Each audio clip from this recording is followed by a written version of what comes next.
"I can't believe you hid this from me." The words don't come with shouting. They come with an object. Naomi is holding an old photograph carefully, as if the paper might fall apart. The noise in the living room doesn't stop right away. It only lowers, like someone turning the TV down a notch. The family is still seated around the table. Someone finishes a laugh too late. Another person moves food around their plate. The grandmother looks at the photo, then at the floor. The mother keeps her smile for 1 second longer than it should last. The photo shows 3 children standing in front of an old car. Beside them, a woman Naomi has never seen in any of the framed pictures in the house. On the back of the photo, a name written by hand and a date that line up with the year Naomi was born. No one asks what the photo is. They ask where she found it. Naomi slips the paper back into her pocket. She doesn't answer, not because she wants control of the moment, but because she doesn't yet know how to say it without sounding like she's accusing people of something no one ever explained. She stands up slowly and walks down the hallway, not to escape her family, just to find a place where the photo doesn't weigh so heavily in her hands. Her grandfather's study is a forgotten room, carrying the smell of old wood and stored paper. The desk has heavy drawers. The family always knew important documents were kept there. No one went through them because her grandfather insisted everything in that drawer stay exactly as it was. Naomi opens the bottom drawer and finds envelopes, receipts, old greeting cards. Beneath a stack of folded papers, she recognizes the same kind of paper as the photo in her pocket. More photographs. The same woman appears in more than one. She doesn't take them all. She only confirms to herself that the photo didn't come from nowhere. When she closes the drawer, she hears footsteps in the hallway. In the hallway, Naomi leans against the wall and turns the photo over in her pocket. The back shows a name, Marion, and a date that matches the year Naomi was born. Her birth story was always short in the family. Hospital, late night, everything was normal. There were never details. No one liked to linger on that time. She studies the faces in the photo again. The woman is holding one of the children in a way that doesn't look like a visitor's pose. It looks like belonging. Naomi slips the photo back into her pocket as the study door opens. Her mother stands in the doorway without fully stepping inside. "Are you okay?" she asks carefully. Naomi nods. Her mother glances quickly at the open drawers, then back at Naomi. "Where did you find that?" her mother asks. Not "what is that?" Where? Naomi doesn't show the photo. She only says, "It was kept here." The silence between them isn't new. It's a silence that has been practiced for years, built to keep the house from falling out of shape. Naomi returns to the living room without arguing. She sits for a few minutes watching the family slowly recover their rhythm. No one looks at her for long. She understands.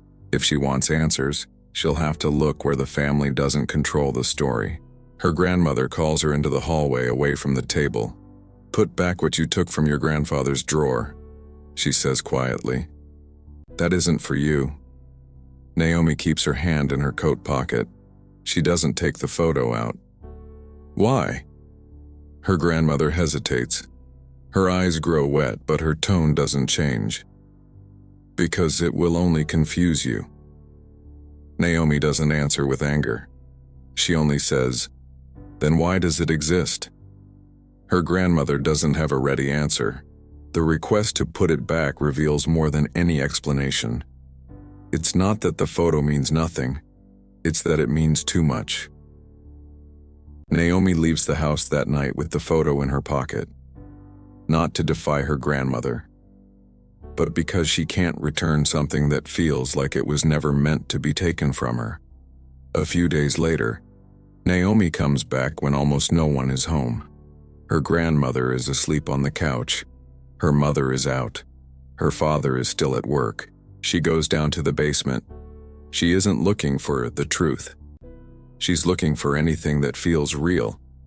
Among the boxes, she finds one labeled "Grandfather's Documents."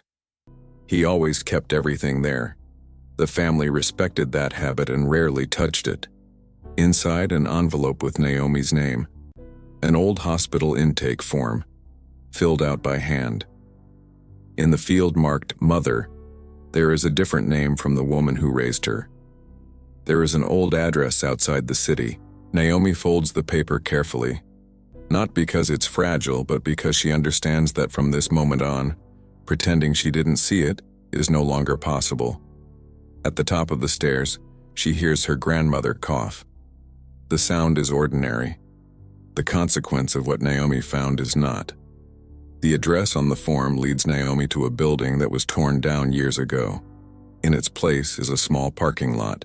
She stands there for a few minutes looking at the empty space where a house should have been. She doesn't feel dramatic frustration. She feels the quiet confirmation that wrong stories erase places too. She asks at a nearby shop. The clerk says a woman with that name used to live there before the demolition. He thinks she moved to another neighborhood. He gives a rough direction. It isn't a perfect answer. It's a thread. At the door she's pointed to, an older woman answers. When Naomi mentions the name, the woman says she doesn't want to get involved in old things and tries to close the door. Naomi doesn't force the conversation. She only shows the folded hospital form. The woman recognizes the handwriting. The door opens again. She says she knew the young woman. She says the woman became pregnant, and after the birth she disappeared. She doesn't know where she went. She only knows her family was afraid of gossip, of shame. Sometimes shame becomes the rule in a house, the woman says, without looking directly at Naomi. She hesitates, then goes inside and returns with a small shoebox.